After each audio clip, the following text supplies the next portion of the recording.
It was about 30 years ago. Billy was hiding out in an abandoned farm near Stinking Springs. I threw in with the kid because the man I had sworn vengeance on was riding with Billy's enemies. But before I tell you why I want that sumbitch dead, let me tell you what happened that day. You need to stay here. I was heading back to the hideout when suddenly... Who's that? I had this funny feeling. Funny, ha-ha? No, Steve. The other kind of funny. Was it Pat Garrett's posse? Oh, yeah. I heard the shots and I knew I had to move fast. Hey, we have one behind Garrett and his army of deputies had surrounded the entire homestead. I decided to help Billy and the boys out of here. He's one of them. So that's just what I did. Still, one of them reached the water tower. Come on, let's send these. Then, I heard a friendly voice yelling at me from the window. Watch back door! We'll cover you. We got you covered. Try aiming, you idiot. Truth be told, things weren't much better behind the house. It was a bit of a slog, but I finally fought my way around the back of the house. And like that, I was inside, none the worse for wear.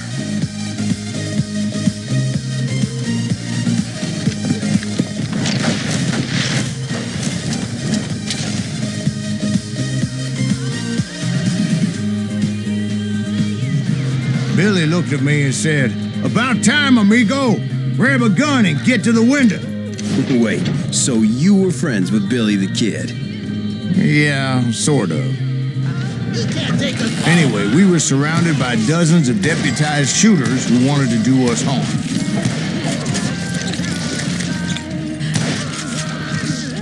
Billy's worth $500, dead or alive. I'm telling you, Garrett's men were dropping like flies, but they just kept on coming. I think I got one. Where the hell Garrett get to? He's missing all the action. That's when Charlie got hit. "They're catching us in a crossfire," shouted Billy. "Get to the other side." Shoot that back. What? Can't hear you. I don't know how many of those cocksuckers I personally put down, but it was pretty clear, even to Billy, that maybe discretion was the better part of valor. What's that mean? They're gonna make It means that it was time to cut and run. Are done for. They got a Gatling, Billy shouted. "Get the horses and bring them round back. I'll draw their attention." He directed that order at me, and I thought, why that? Yeah, and just when I thought I was done with them, more of these hapless bastards would pop up. Finally, I had the stables within my reach. And that's when I met Sheriff Pat Garrett. I read that you went toe-to-toe with him, sir. That backstabbing bastard with that tacked-on tin star. Cambridge to Boston, lives in a world she's lost in, victim of compromise.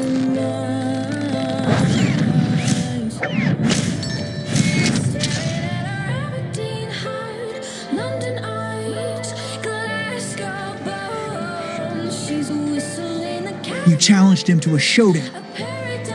You read that in a dime novel? It said he showed no fear as he took your measure with eyes like a rattlesnake. He's in love with the girl that time forgot. She just shakes her ears. She's falling too far with salt in her scars. Won't let it taste her tears. She's falling too far. The girl that time forgot. And that you killed her in a fair fight. Is that what that Penny Dreadful said? No, boy. That ain't what I meant when I said I met Pat Garrett. So let me start again. I finally reached those damn stables and stepped inside, and bam! Last thing I heard was Garrett's voice. "That's not Billy." And go on. How did it end? And, boy, that was just a...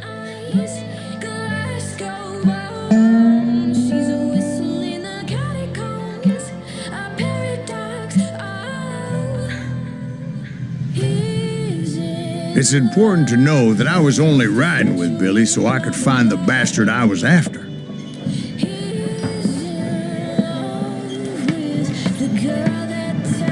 He was with John Kinney's gang, and they were sworn enemies of Billy's regulators. Why were you after him? I owed that son of a bitch a bullet for what he had done to me and mine. Instead, all I got for myself was a goddamn death sentence. Luckily, it was right around then that I heard Billy make his move. He shot Jim Bell and a few other guards as he made his getaway. Later, they wrote that some lady friend planted a pistol for him in the privy. What the papers didn't say is that Billy helped me escape, too.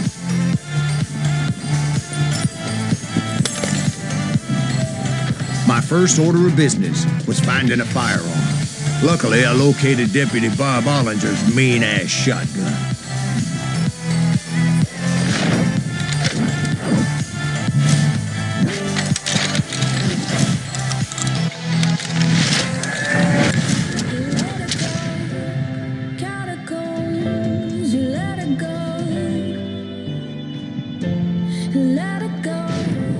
I saw Billy through the window, and he yelled that I should take to the rooftops to make my escape.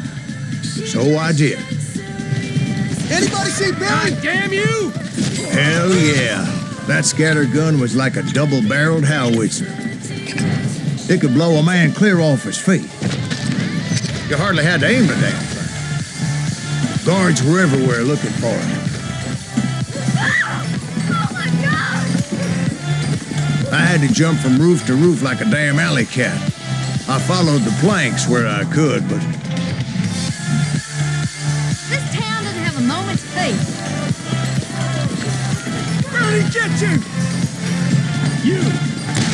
Jesus Christ! But hell, if they weren't all waiting for me. Apparently, some of them thought I was Billy. We're gonna be in deep shit with that. See, me and the kid shared a certain similarity in build and coloring. I was just glad I had Deputy Bob's mean-ass shotgun. Get your headstone! There's children here. So much lead was whizzing by my head, it was like everyone in Lincoln wanted to put me in the ground. I knew I needed it. I'm indestructible. Got this. Off the street. Arm yourself. There he is. How the hell did he get away? Finally, I found what I was looking for. The stables on the edge of town. I guess Billy saved your ass, taking out Bob Ollinger the way he did. Billy didn't kill Bob. Well, sure he did. He dispatched him right after he shot Deputy Bell. No, sir. Because Bob came right up behind me, angry as hell that Billy had lit out. Hello, Bob, I said. I think you better let me go. And he says, I don't think so, boy. Not with my shotgun. So we stood there in the middle of the street, eyeball to eyeball. He intended to kill me, and I knew I had no choice but to defend myself.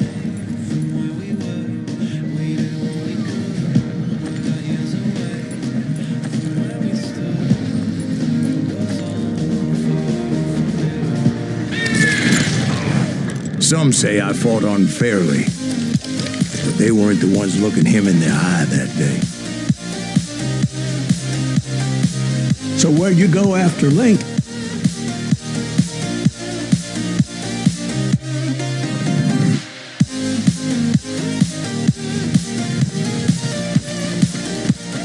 So was the bastard you were after now riding with the cowboys? Roscoe Bob Bryant was his name. Oh. But no, this time it was a different bastard I was after. The aforementioned Mr. Ringo. I came upon them robbing a stagecoach, which wasn't surprising, being they were such murderous thieves and bastards. The bandits wore red scarves, so I knew they worked for the old man. Over there! There! ¿Quién carajo es ese hombre? I did my best to help those poor passengers. Moments later, the attackers were dead, and I checked the stagecoach to see how many passengers were still breathing. None. It was then I wondered if the rocks weren't hiding more bandits. Was that all of them, or did I just hit the rear guard? I quickly got my answer. They attacked from on high like Apaches often did. They would appear in great numbers from above and rain down lead on their hapless enemies' heads, making use of the high ground and whatever else they had. Yep, the Apaches always appeared out of nowhere, and there never seemed to be an end to them. Hold on. Were you attacked by Apaches? What happened to the cowboys? Did I say they were Apaches? I said Clanton's cowboys attacked me Apache style. I was in a pitched battle, but I was holding my own against an overwhelming enemy force. See, at the time, I was still pretty green and would often blunder into regrettable situations. But I just kept shooting at anything I could see up in those damn rocks. I didn't see Ringo, but I knew he was with the cowboys. He and Roscoe Bob had done me a dreadful wrong, and I was determined to have my revenge. But to get to Ringo, I knew I'd have to fight my way past these other assholes first. Unfortunately, I was running out of ammo. Another perfect example of my relative inexperience as a hunter of men. I immediately knew that a tactical retreat was called for, as my vengeful fury was much less impressive without the bullets to back it up. Finally, they managed to corner me. Trapped as I was, the odds of my survival seemed pretty slim. Luckily, serendipity was on my side as I suddenly spotted a way out of my predicament.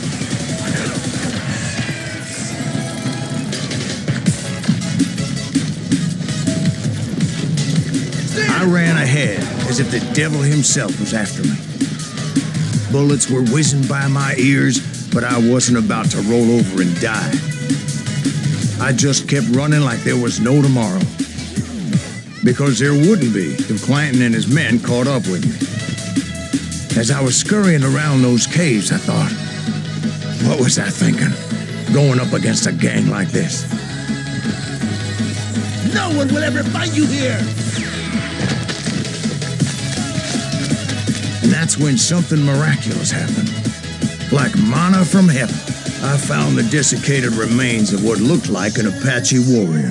The old weapon next to him supplied me with some much-needed ammunition.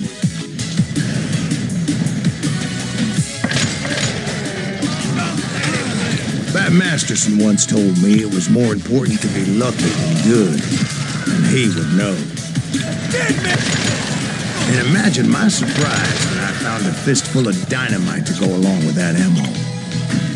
That stroke of good fortune evened the odds and bolstered my confidence. It was time to turn the tables. Time for the prey to become the predator. Time for the hunted to become the hunter. Time. All right, Jesus, we get it.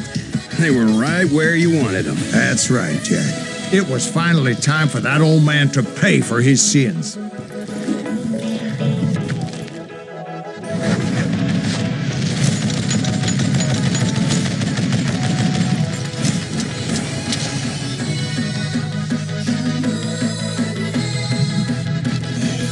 I yelled out at the top of my lungs, "Clanton, I'm coming for you!" A little stealth might have made more sense, to be perfectly honest. Because that old fool had a Gatling gun and enough bullets to last him till kingdom come. But I knew I could not let that deter me. Most everyone thought it was the Ruales who had come up against him in Guadalupe Canyon. But it was just me. Apparently, one of the cowboys made it out of there alive and told Ike and Billy Clanton that it wasn't a Mexican who took their father's life that day. They just assumed it was one of the Earps, and that little misunderstanding eventually led to that legendary gunfight at the OK Corral.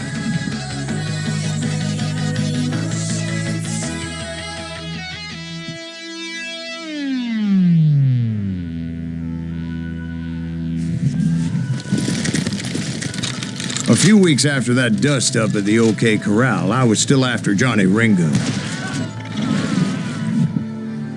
But first I need to tell you about the Cowboys' new boss, Curly Bill Brocious.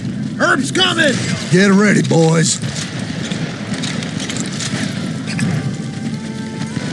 I'm out of it! Curly Bill took charge of the Cowboys upon the old man's demise, and after that gunfight at the OK Corral, the Clantons wanted revenge. There were killers around every corner, all wearing red bandanas.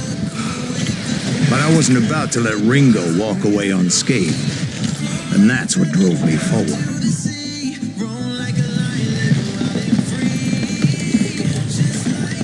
Now, where was I? Taking down the entire cowboy gang single-handed. Indeed I was, Jack.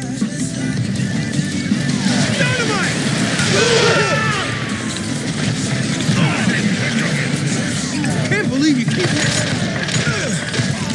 Don't let that asshole get away. There were carts everywhere, piles of lumber, and God knows what else for people to hide behind. And where was Curly Bill? Did you see him? I'm painting a picture here. There was this beautiful waterfall and a crystal clear stream that led to a verdant valley that was truly... Consider your picture painted. What happened next? Well, finally the bastards that were still alive made a last stand. Curly Bill, Johnny Ringo, and his compadres took off into the lumber yard, and I followed after. We can see the stars shining through. Good. It's just me and you. Stop with the weather, cool with the breeze. Flip through the pages of reality. Float like a feather out to the sea. Are you saying they ran? Cowardice was not in reach.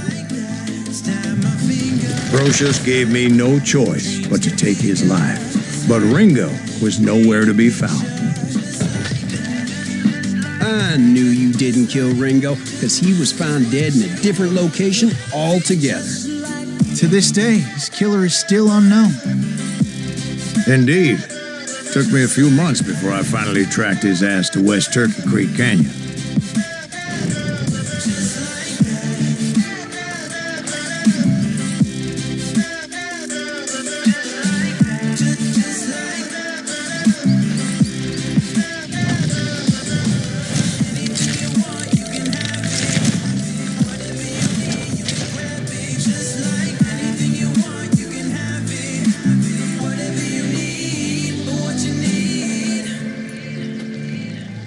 That's incredible, sir.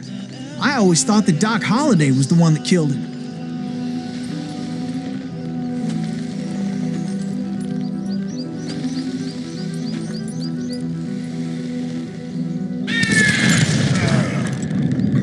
Sorry I had to ruin the legend for you, boy. But the legend ain't always true.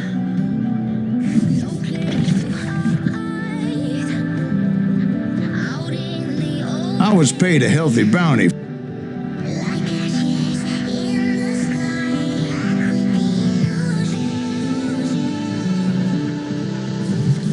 I knew I needed resources if I was going to track down Roscoe Bob Bryant, and hunting Plumber looked like a good way to get rich quick. As the local vigilantes exposed him as the leader of the bandits and put a generous price on his head. So close to all these goddamn barrels of gunpowder. Why would you? Oh, yeah? Well, who the hell is that then? Don't let I knew that dynamite wasn't mine, so I decided the polite thing would be to return it. It was the biggest gold rush since Sutter's Mill in '48. Unfortunately, prospectors weren't the only ones drawn to those riches. I can't hear you. I thought I was some kind of hero. Plumber wants that I ass. finally made it past and headed on to meet my destiny. But first, I had something I needed to figure out. I had a few ideas on how to get into that mine, but once I made my decision, I knew there was no turning back. So my first thought was to enter the nearest mine portal. I saw an entrance. Made sense. It was the quickest way in, but that also made it more dangerous. Besides, once you enter a mine like that, it's easy to get all turned around. Some of those shafts could be as deep as hell. Quick reflexes often make up for a lack of common sense. Luckily, I was never one to be easily bushwhacked. I would just need to be. I freely admit that my plan of attack was not just moronic, but clearly insane.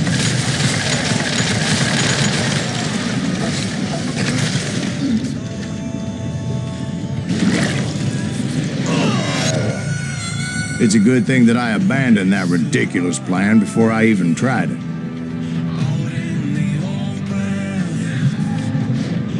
Instead, I spotted a ladder, a way into the mine from the opposite side. It was a long...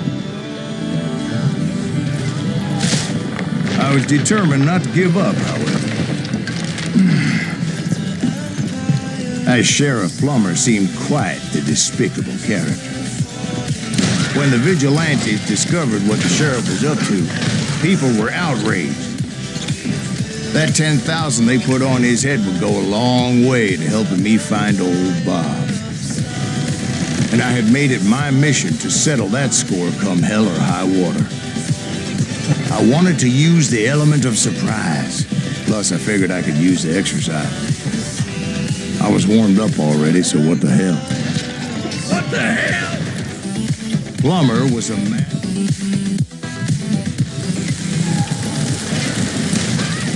Right, well, he was the sheriff of both places at one time or another, but that's neither here nor there. The point was, taking him down would save a lot of lives, including my own.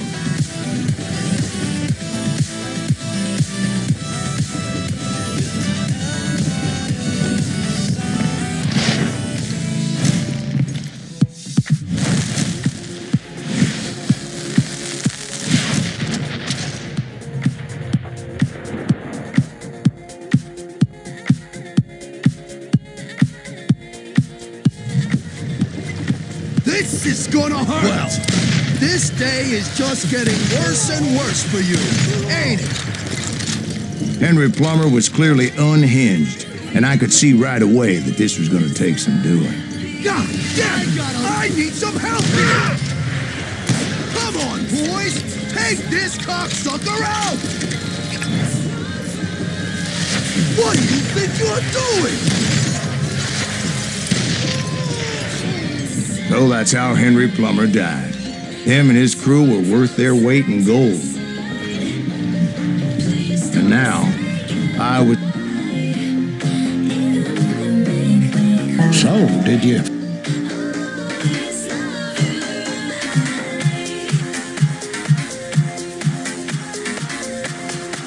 I dodged death many a time, and that night in Abilene was no different. Yeah, I thought the Texas Rangers got hardened. Yeah. To the very same saloon we're sitting in today. Look around and imagine this place painted in blood. Hardin was waiting for me.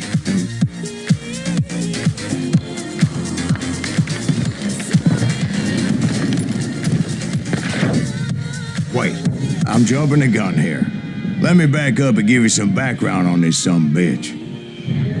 He deserves that much. Don't you think so, Ben?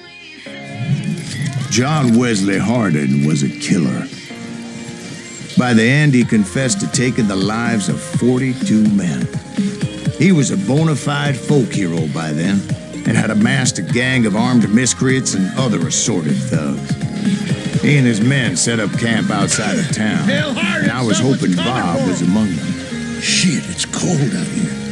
Freezing Stop that son of a giblets. bitch! Ain't right, we gotta stay out here keeping watch like this. Let the boys know we got another law dog. Hardin anyway. God damn it! Shoot that son of a bitch! I had to spill a lot of blood to find out Hardin wasn't in that camp. He was carousing in town with his closest friends. Hardin's boys apparently didn't want me to reach the bull's head. Some were hightailing it into town to inform me. Suffice it to say, nobody there was happy to see me. In fact, I felt a certain hostility. I was disappointed that neither Bob nor John Wesley were among the dead. But that was short-lived, as a moment later I was facing down the fastest gun in the West.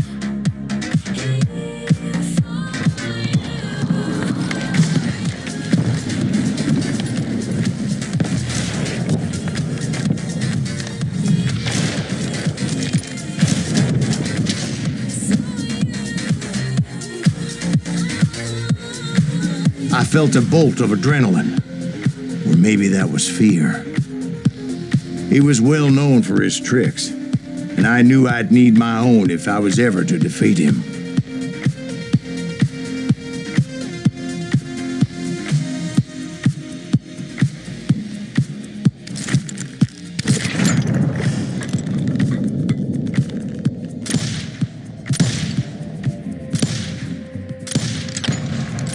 That man was faster than greased lightning. But being inebriated as he was, he didn't count his shots. And now, he was at my mercy. So he didn't die? No, I sent him to prison. Years later, after he was free, some restless avenger took his life. Shot him in the back at a saloon. Thank you, darling.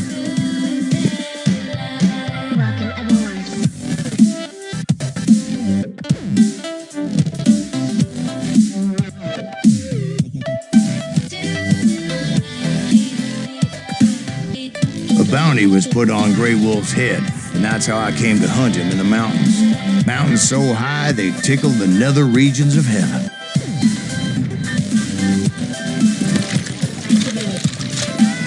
Grey Wolf was a Chiricahua Apache medicine man who had led a war party in revenge for a massacre against his people.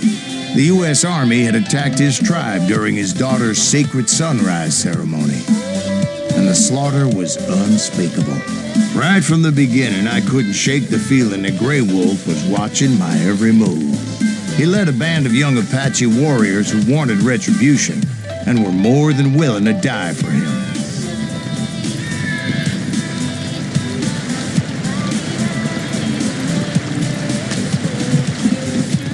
They saw me before I saw them. And it crossed my mind that maybe this wasn't such a good idea. But now that the shooting had started, there was no backing down. It was rugged country, the winter home of the Chiricahuas, and that's why they had retreated there. I admit to having some regrets about going after them the way I did. But then again, I got a lot of those. Did you find Grey Wolf? Not at that moment, but I did find the entrance to their hideout. A deep crevice that led to a deeper cave. No telling you went in there. Yeah, but it's not out of bravery so much as pure, angry cussedness. See, back then, I had a stubborn streak a mile wide, and I wasn't about to back down. So it was like pitch black in there? Actually, it was pretty well lit, as they had torches on the wall. They thought it was haunted with the ghosts of those murdered by the horse soldiers. The cave was haunted with dead Indian ghosts?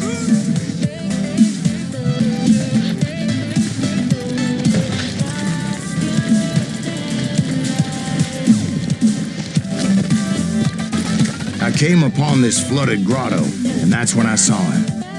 He came to me unarmed and unafraid. His voice echoed in the shadows, and I sensed he meant me no harm. You carry great darkness in your heart, and if you do not release it, it will claim your soul. The sound of his voice put some kind of ancient Indian spell on me.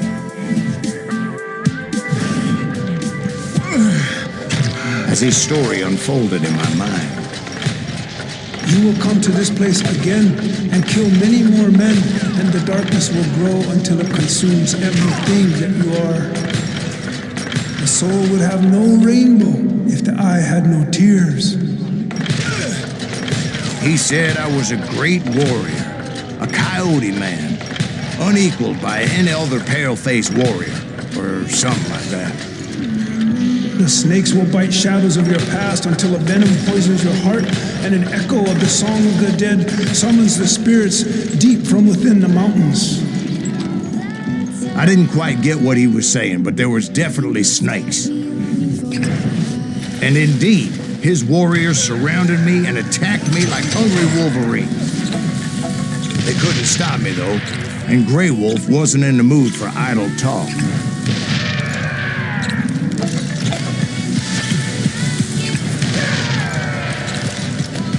I swear I couldn't see any way out of this trap. But suddenly, one just appeared, kind of like a miracle.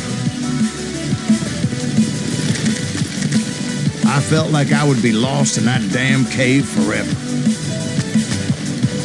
Finally, I found myself back outside, perched on the edge of a precipice overlooking a thundering whitewater river. To get where I was going required several leaps of faith, but no way in hell I was turning back. I chased after him, determined to make him explain the meaning of all that mumbo-jumbo. Mumbo-jumbo's right. Are you making this all up as you go? A few details may be fuzzy, brother, but I am relating exactly what happened to me. There were dozens of Apache warriors aiming at me from on high. Dozens? Well, maybe not dozens, but there was a lot of them. At least 3 or 4. Well, son, there had to be at least 100 Apaches surrounding me.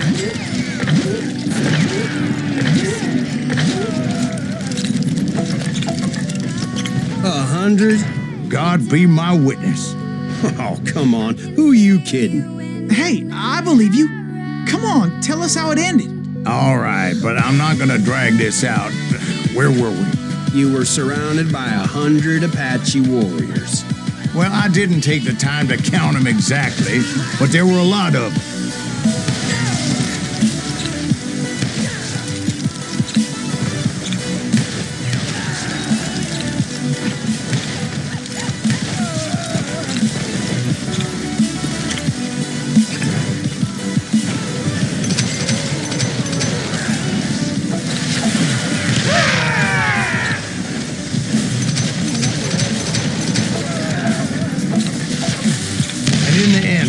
Appeared before me that I had not seen before. I followed it as I desperately needed to find out what Grey Wolf was trying to tell me. But it was like that son of a bitch disappeared into thin air.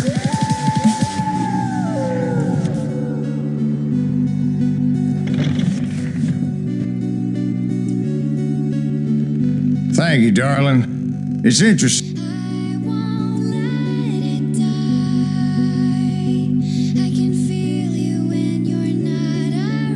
It was early morning.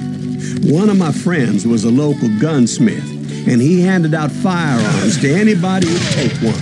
You see, the dogs got it in their heads to rob 2 banks at the same time. 2 banks on the same...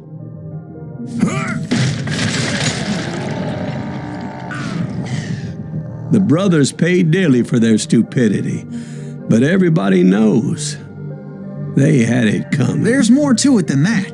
I read all about that day, so I know for a fact that it went down very differently. First of all, it was high noon. A posse of U.S. deputy marshals were on the rooftop across the street. Get ready, boys. They're gonna make a move. The lawmen had been tracking the Daltons for months. Now they finally had them dead to rights. Among them was a bounty hunter feared by many a lawbreaker. The marshals tried to get the Daltons to surrender. They'll give up eventually. We just gotta wait the son of a bitches out. This bounty hunter knew that the brothers were far too proud to ever lay down their guns. So he went in there alone to confront those criminals.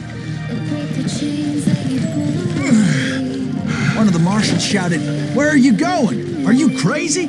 Hey, where do you think you're going, dumbass? That rifle's mine. He saw a way to get around to the back of the bank. Then he figured out how to hit the Daltons from a direction they weren't expecting. A moment later, he was climbing up a steep ladder, laughing at danger as he did. It was brave men like him who risked their lives to tame this wild country.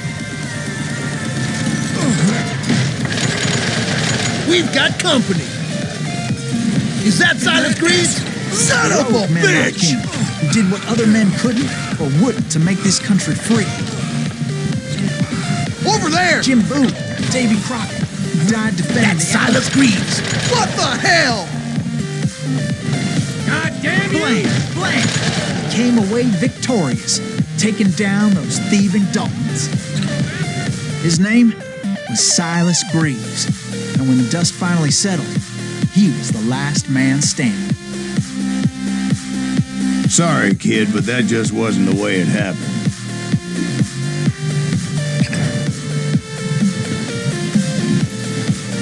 It was early evening, not high noon.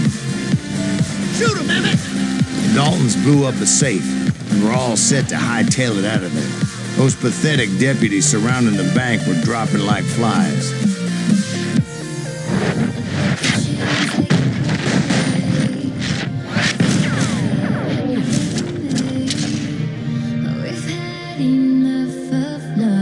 I'd been tracking those jokers for months, waiting for them to do something reckless. There he is! And finally, they did. Those stupid bastards decided to rob 2 banks at the same time in the same town where everybody knew them. But they still had friends in Coffeeville. Hey, we got us a hero. Put some holes in him! And those friends came after me like a pack of wild dogs, tooth and nail. Get those They were boys. coming at me from all directions. They ain't getting away with this. Come on! I caught sight of the Daltons running with the money and didn't want to lose them. Problem was, they knew the town better than I did. And to top it off, I found myself in the middle of another shootout entirely. Did the Daltons hole up in somebody's house? No, it was the Smiths, I believe. They were cousins of the Daltons. And they were shooting at the Browns, who were shooting at the Daltons, which wasn't anything. That all you got?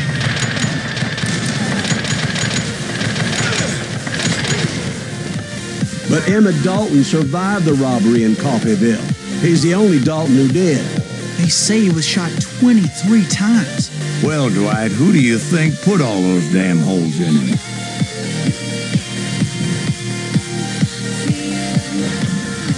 But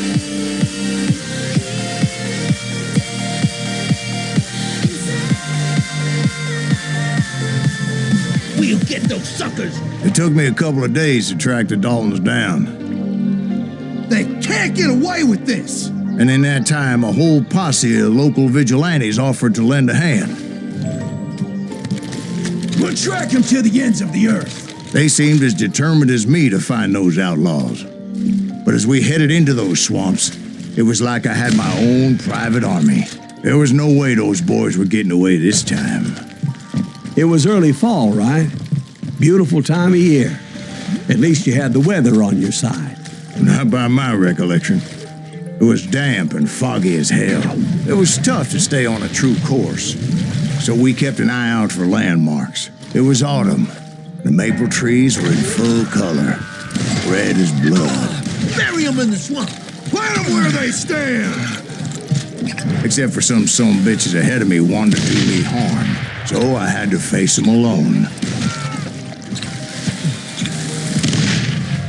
I wondered why my compatriots didn't come running when they heard the shots. So did you find the Daltons? Not yet, but I did have the questionable pleasure of meeting a few of their friends. But luckily, a barn materialized as if right before my eyes. I scrambled up top to get a better view, but just ended up falling inside. So, how did you get out? The barn doors was open. About right then, I saw some suspicious characters running through the bushes. Of course, I followed them. But that goddamn swamp was like a goddamn maze, and pretty soon I had no goddamn idea where I was. Steve? Steve? Huh? Oh, no, I'm listening. Indians surrounded me from all sides.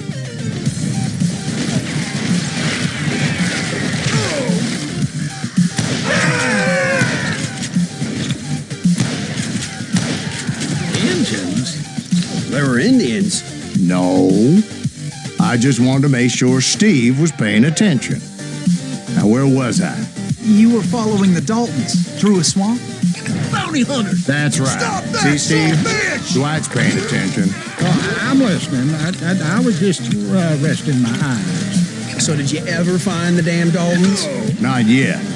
But I did find a few of their cousins. You Kansans breed like rabbits. Or Smiths or Heimhoffers or who knows what.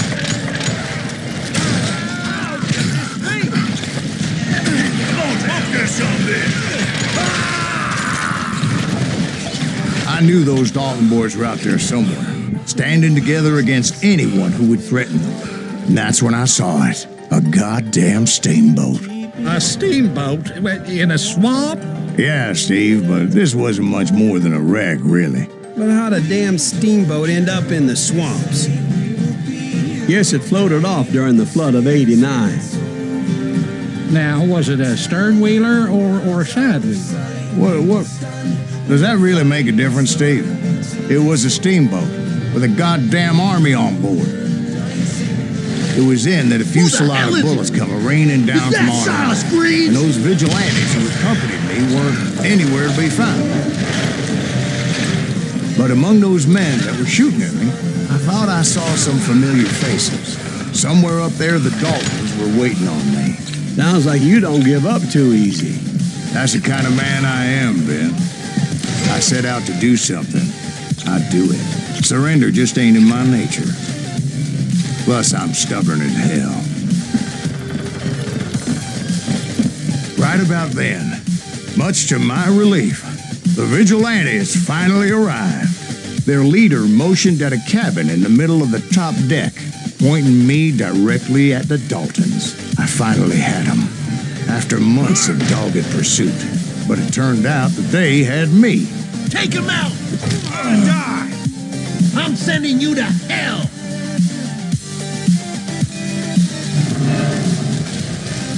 The Daltons had played Not me so like a tough fiddle. after all, is it? Apparently, the vigilantes were on their damn payroll. They didn't just want to shoot me. They wanted to burn me alive. But finding my way out of a burning labyrinth proved to be quite a challenge. It was a riverboat, right? I mean, it's not like it was a goddamn ocean liner. Well, yeah, but I was in a Did you fight. hear about that ship that's gonna launch next year? Largest one in the world. You're What I'm- talking about the Titanic. If you ask me, it's too blessed big.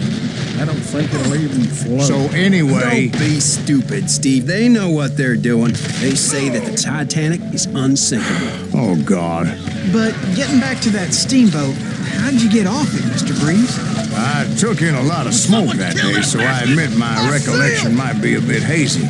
But somehow I managed to finally disembark. It was time to settle this once and for all. Nobody can do that!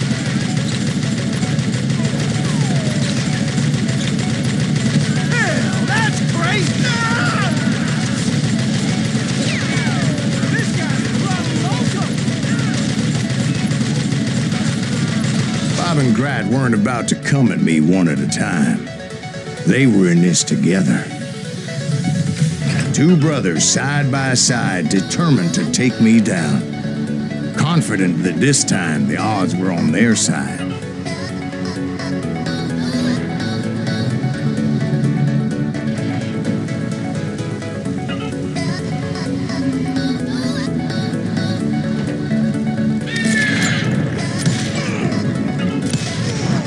They got it wrong.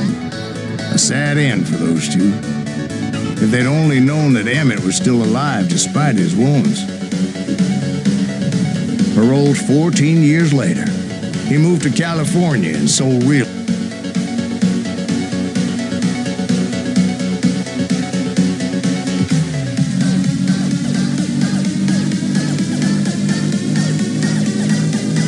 I'd been on their trail for months, ever since they left their hideout in the Bighorn Mountains. Led by Butch Cassidy, they were a loose association of outlaws who robbed banks and trains from Colorado to Montana. Among them was the Sundance Kid and that murderous hombre I was tracking, Roscoe Bob Bryant. They blew the bridge with the intention of forcing the train to stop. I was determined to make that sumbitch Bob pay for what he did to my brothers.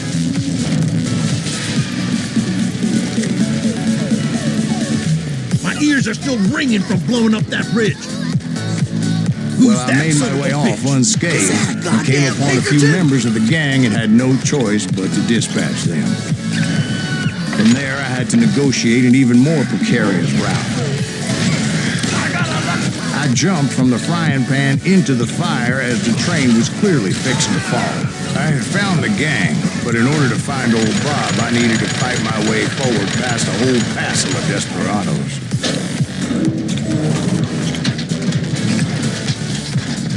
As I mentioned before, I am not fond of heights, but I was too... At times, it was like shooting ducks in a shooting gallery. The only difference is these damn ducks shot back. I kept hoping the law would show up and give me a hand. You mean like that giant Pinkerton posse that I read about? Did they come riding in, guns a-blazing to help?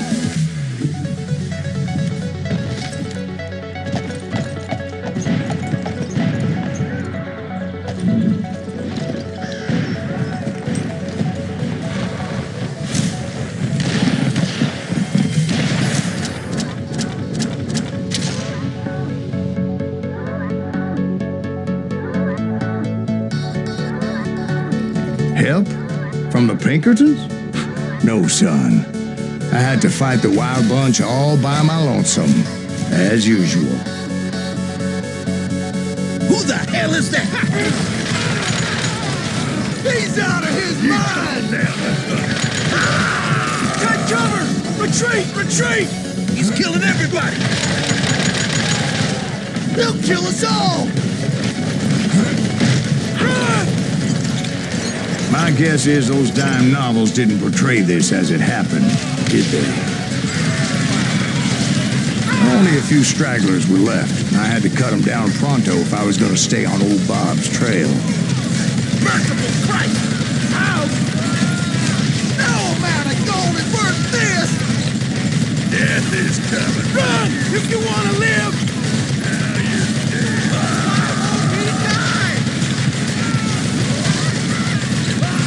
Hell's a coming. Shoot! You ready for a belly full of buckshot? It's time.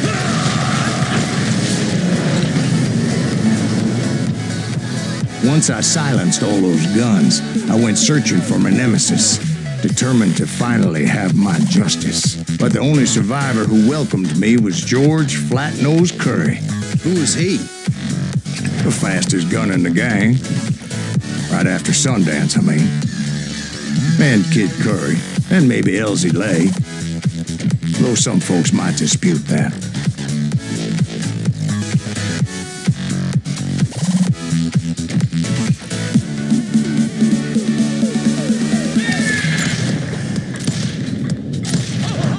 On that very same day, Butch Cassidy and the Sundance Kid decided to leave the Wild Bunch behind and decamped for South America.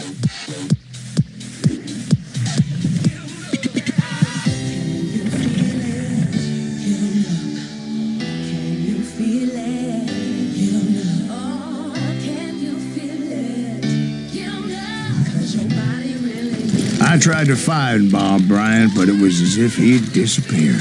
Sometime later, I heard the Wild Bunch was back together. Kid Curry escaped from jail, and now he was running the whole shebang. So I took to their trail, as I was still in pursuit of my brother's killer and hoped that he was back with him. That kid. Anyways, I tracked those boys to a camp right outside Parachute, Colorado.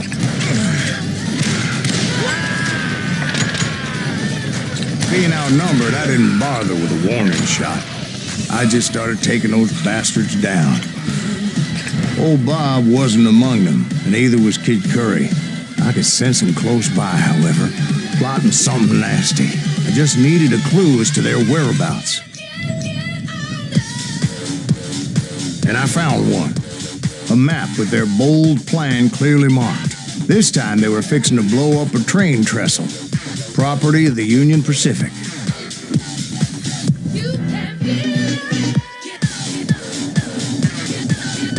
The plan clearly indicated how they were fixing to undermine several of the weakest wooden supports.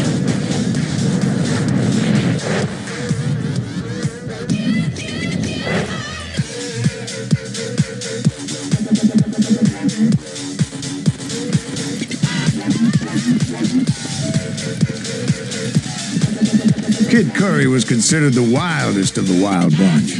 It was said that he fathered 85 bastard children, though some say it was only 5. Kid Curry had bragged the bridge was rigged with dynamite, so I decided I'd best be careful confronting those bastards. A moment later, I saw a ladder that somehow had escaped my attention. Don't you blow us up? Damn it! What the hell? But the wild bunch did not take kindly to my presence and attempted to blow my head off. It appeared the kid had found a number of new recruits to bolster their ranks. What happened next? Well, having removed the first bundle of dynamite, I decided I might as well remove the other one. Once that was done, I figured I'd find my way from there. So what happened then? Had to remove more of that damn dynamite. It must have been terrifying trying to make your way across. I was sweating it a bit, but then I noticed a footbridge tied up on high, so I shot the rope.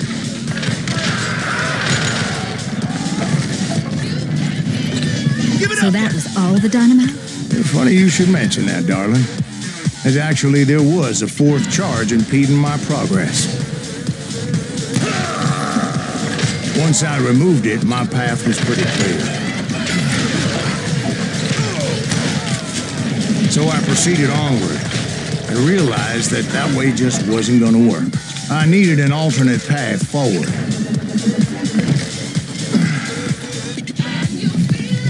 Luckily, I found a cave, and as I made my way back to the bridge, I saw something that concerned me. It was a long, burning fuse, and it was moving fast as hell. I had to catch it. Run! The burning fuse was so damn quick, I had to run like the wind. I almost had it, but no. Thought I was going to have a coronary when I lost sight of those sparks. My heart was pounding like a sledgehammer. I knew that failure meant boom. Then, finally, at the last moment, whew. Of course, I was successful, or clearly I wouldn't be. Well, it was a touching reunion. But by this time, I was thoroughly exhausted and dragging my ass, as I was not a young man anymore.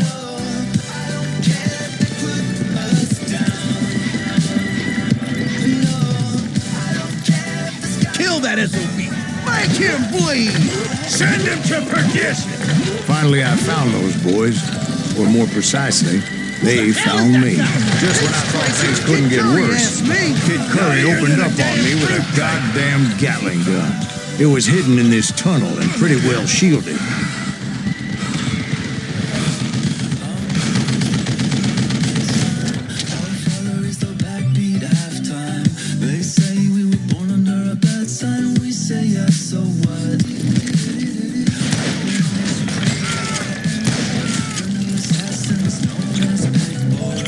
It's not fair!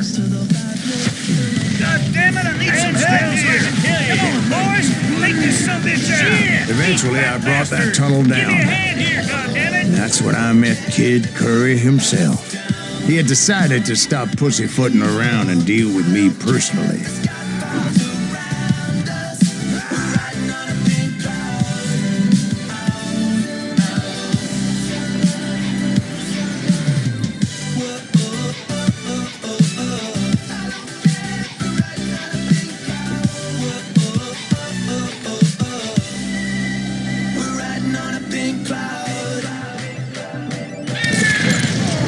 fast as he was.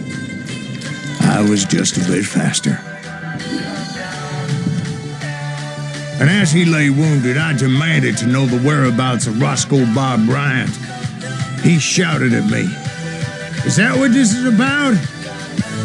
Bob went with Butch and Sundance to South America. You ain't never finding him."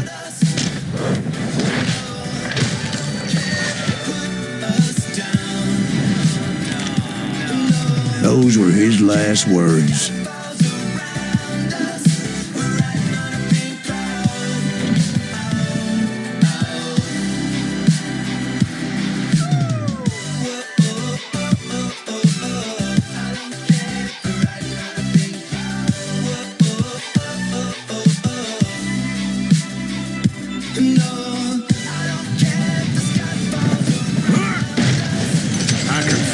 As they were robbing a train. Bullets were flying at me from every which way. But I knew I'd have to fight my way forward if I was going to find this Jim.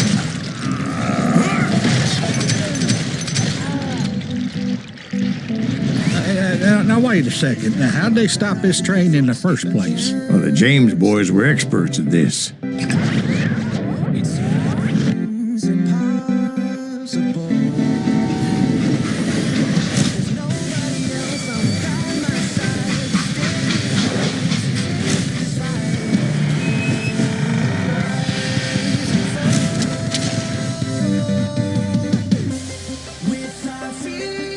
They hopped a freight train, having heard there was a big payroll in the express safe. So I hopped the same train. You'll die for this, you hear me? The James Younger gang was decimated after that little fiasco they had in Northfield, Minnesota.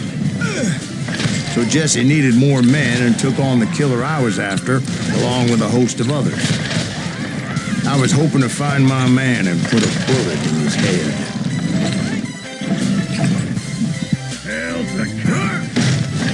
Anyway, excuse me, Ben. Where would I find the gentleman's facilities? Suddenly I have an urgent need to drain my one-eyed snake. Well, I've had more than a few drinks, and I've been sitting here for quite a spell. Right through there. Let me show you. I've never heard so much malarkey in my life. You think he's bullshitting us? You don't think he's Silas Greaves? I think he's just some old drunk looking for some free liquor. I don't know, Jack. I think I believe him. You don't think he met Jesse James? Oh, you gotta be kidding me. That story makes no sense at all. Jack. I mean, you gotta be 2 bricks short of a load to believe that cock and bull story. I don't agree. Jack, lay off the But ball. you seriously think that tired old man went toe-to-toe with Jesse James? Well, that's better. Coming back. Did I mention that this Jim was married to the infamous Belle Starr? Of course, I didn't learn that until later. Anyway, I made my way forward the best I could. Around the sides, over the roof. Yeah, you know At some point, some sumbitch saw me and shouted out, "It's the damn Pinkertons!"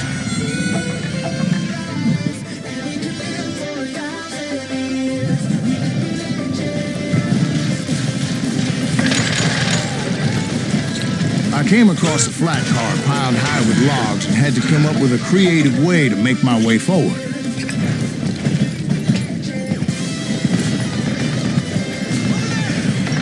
Right about then, I was attacked by some asshole on a Gatling gun.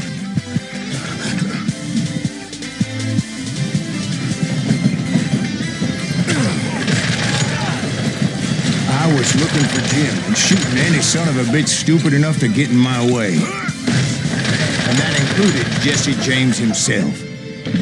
There sure were a lot of men determined to die that day.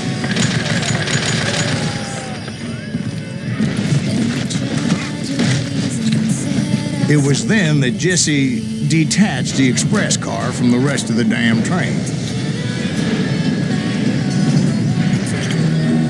I could see Jesse waiting for me, fixing to kill me so he could get away with all that money. You had a showdown with Jesse James? Of course he didn't. Everybody knows that Jesse was killed by Bob Ford. Yeah, Jesse went out like John Wesley Hardin. Coward shot him in the back of the head. Guess it doesn't matter how far you run, does it, Ben? Your past always catches up with you.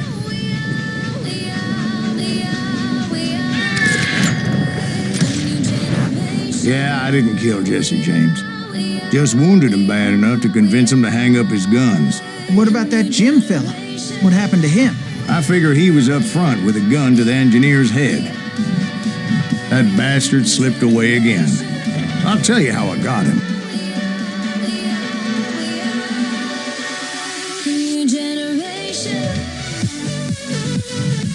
After my showdown with Jesse, I continued to track his brother, Frank, and that sumbitch Jim.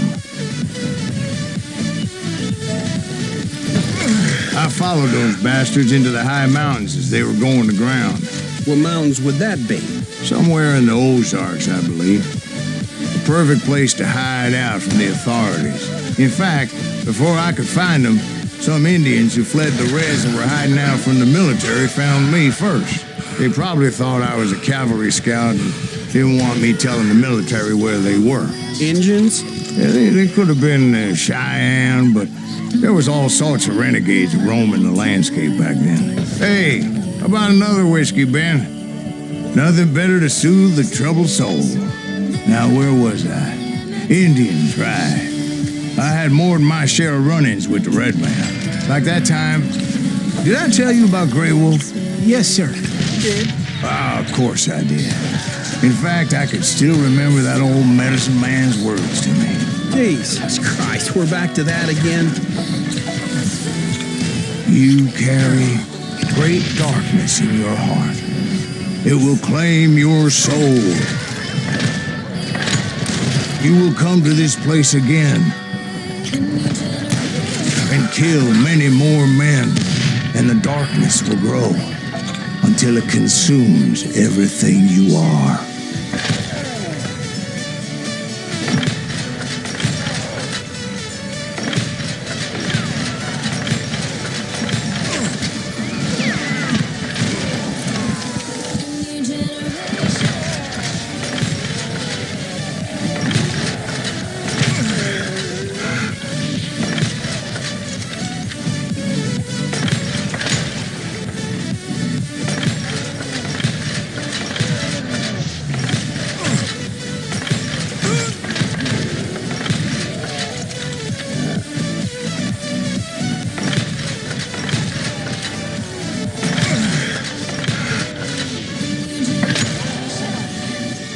So, did you ever find him? Who? The man you are after. Let me ask you something, Ben. You ever think about death? Mr. Greaves, are you all right? Ooh, death. Oh, death. Won't you spare me over to another year?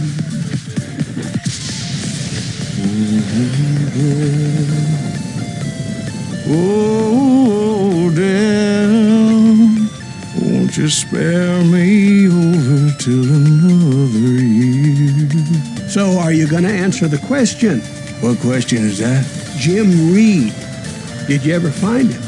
Reed was indeed that son-bitch's surname. That's right, Ben. A despicable character. I remember him laughing like a hyena that cold morning they lynched me and my brothers. He was intent on avoiding my vengeance, but nothing was gonna stop me. Nothing.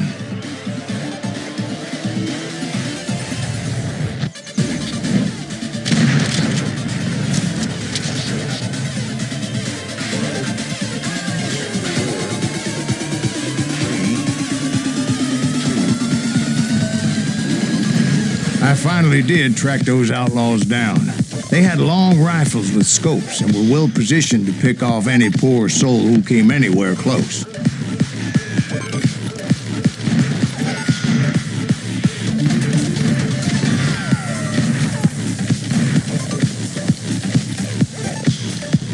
I'm guessing Frank James believed I was responsible for the demise of his brother Jesse. I couldn't really disagree with the man, as I thought Jesse was dead then as well. He backed off as I closed in on him, but he was still intent on killing me. And when I closed in on him again, he backed off again, looking for a better angle on me. Hell, I can't fault Frank for wanting his revenge, as I was there for the same damn reason myself. At this point, I'm guessing you think Silas Greaves is a worse murderer than Jim Reed ever was. No, sir. A man who spent half his life killing somebody's brothers, fathers, sons. It was a pitched battle that could have gone either way. Luckily, I had some dynamite in my possession. Dynamite. On your purse. A few sticks, just in case. It's always good to be prepared. I'm just laying out the facts as I remember them, Jack. And that old shack, well, it went tumbling right off that cliff. With Frank James still in it? Yes, sir. But Frank James is still alive, living in Missouri, showing folks around the family farm for 25 cents a tour. I didn't say he died in the fall, now did I?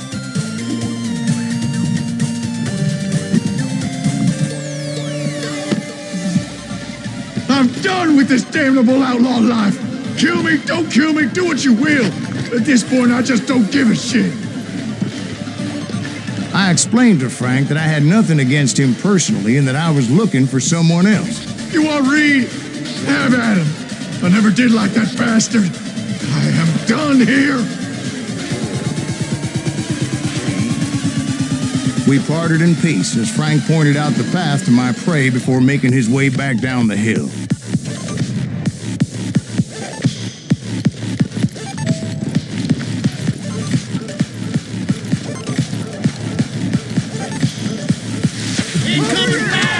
What happened with Reed?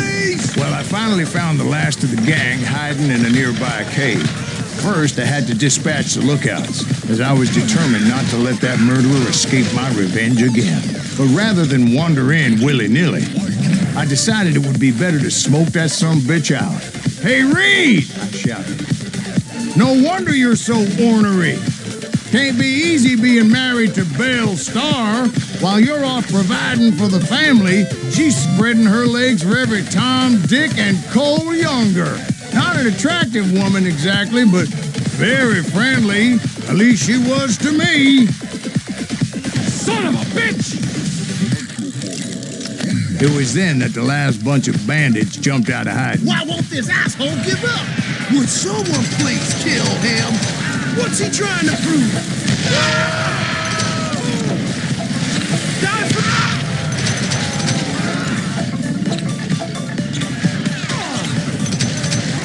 Nobody will do that. Nobody. Eventually, it was just me and Reed. I had waited a long time to face him down, so I could repay him for what he did to my brothers.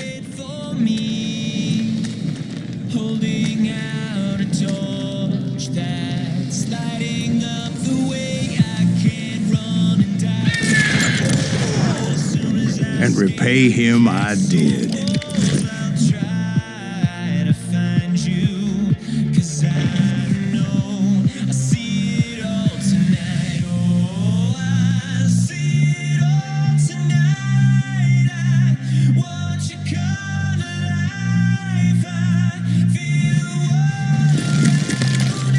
For 40 years I had waited to get my hands on the last of my brother's killers.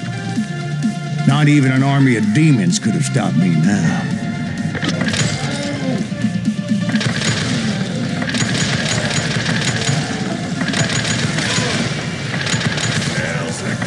Both Johnny Ringo and Jim Reed fell fairly quickly.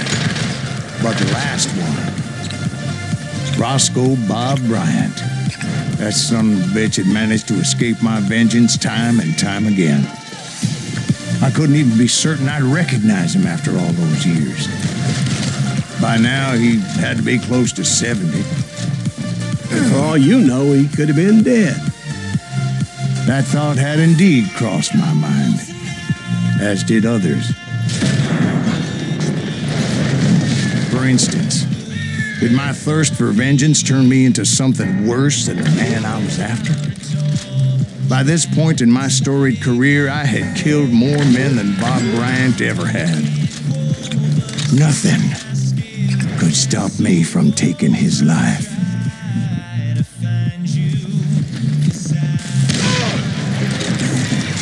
Who the hell is that old man? He can't do that!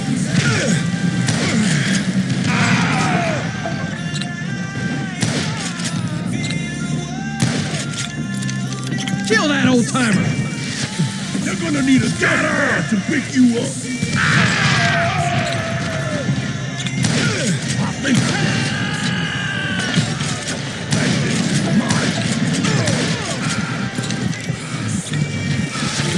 Run!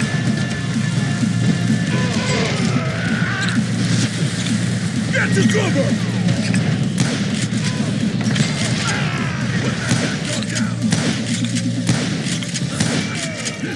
But you obviously prevailed since you're sitting here telling us today. Actually, in that moment, I did not prevail. So I suppose we're talking to a ghost. Funny you should put it like that, Jack.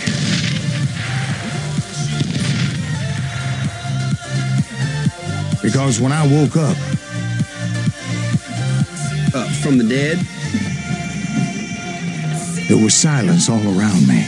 I could swear to God I saw Billy then. Billy who? Billy, the kid. William Bonney. He was shooting at me from a rooftop. Here and there, and even over there. So I am right. You are titched in the head. Mr. Greaves, perhaps we should switch you to coffee? You see that old Indian again, too? No, but I did see Billy's killer, Patrick Floyd Garrett. He came at me guns a-blazing. But I knew that old war horse had died 2 years before. I wondered if maybe I was dead too and confronting the ghosts of my past. Perhaps all my sins were coming back to haunt me and drag me down to perdition. Newman Hayes Clanton, William Brocious, John Peters Ringo, they all wanted me dead.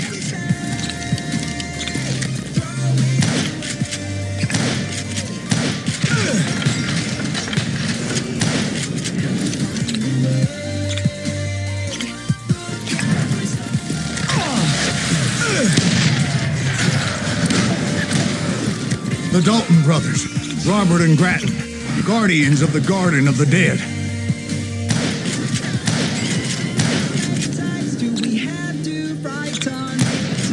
George Curry and Harvey Logan, alias Kid Curry, both thirsty for vengeance from the great beyond. Jesse, Woodson, James, and Jim Reed, each one deader than the next. I thought I would go crazy. Thought?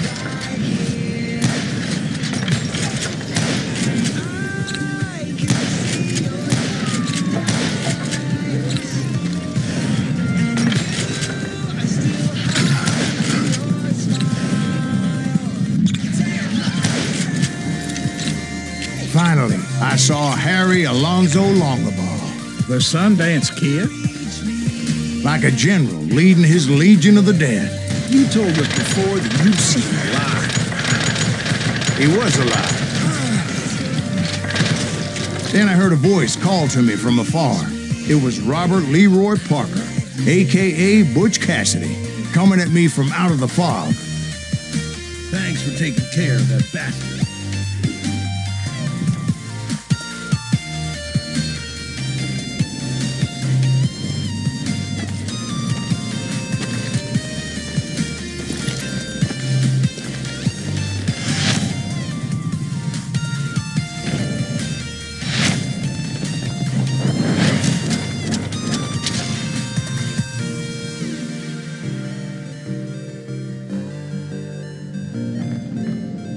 But the kid wasn't quite deceased. Not yet. Takes more than one little bullet to kill the likes of me, partner. Those two looked like they hadn't seen each other for quite a while. Clearly, they were no longer amigos. Shit. I was hoping I wouldn't have to kill you. You won't have to, Butch. I'm killing you first. I asked them about Bob Bryant, but they were too busy with their own heated conversation. Let me get this shit straight. You want my money and the love of my life? You frittered it all away, Butch. Etta's mine. So is that damn money. I didn't want to shoot anybody until I had an answer to my question, but those boys didn't give me much of a choice.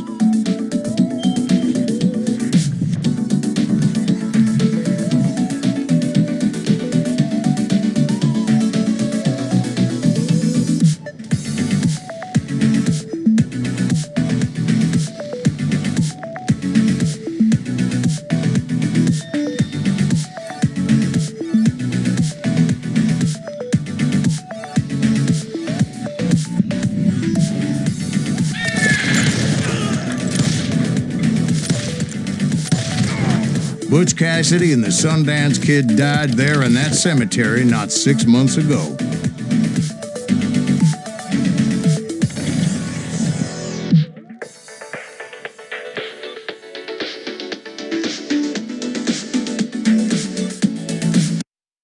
Butch Cassidy and the Sundance Kid were killed by the Bolivian army. Everybody knows that. That's the legend, but it ain't the truth. So, you never found Bob? There is no Bob. This old sumbitch ain't even Silas Greaves. Sir, is that true? Have you been pulling our legs this whole time? Well, not the whole time. Oh, man, I think you've worn out your welcome here. Maybe you're right, Jack. Maybe it's time to pay. You see, Ben, or should I say Bob, your past always catches up with you. I was a different man back then, crazy. Drinking, I changed my ways, I swear to you. If I could turn back the clock, But you can't, Bob.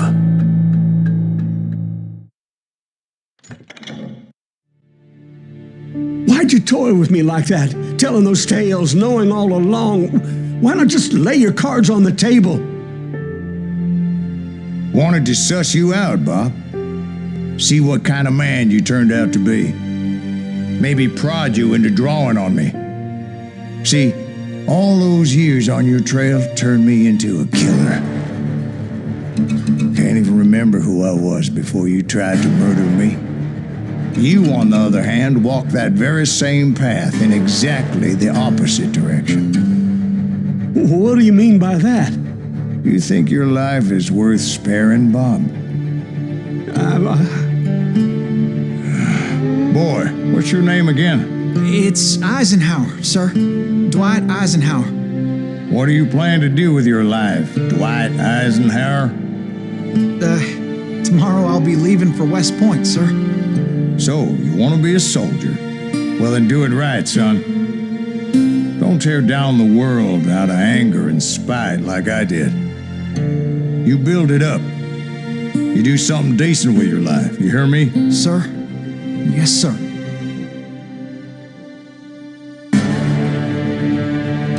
I won't have it said I left you with nothing, Bob.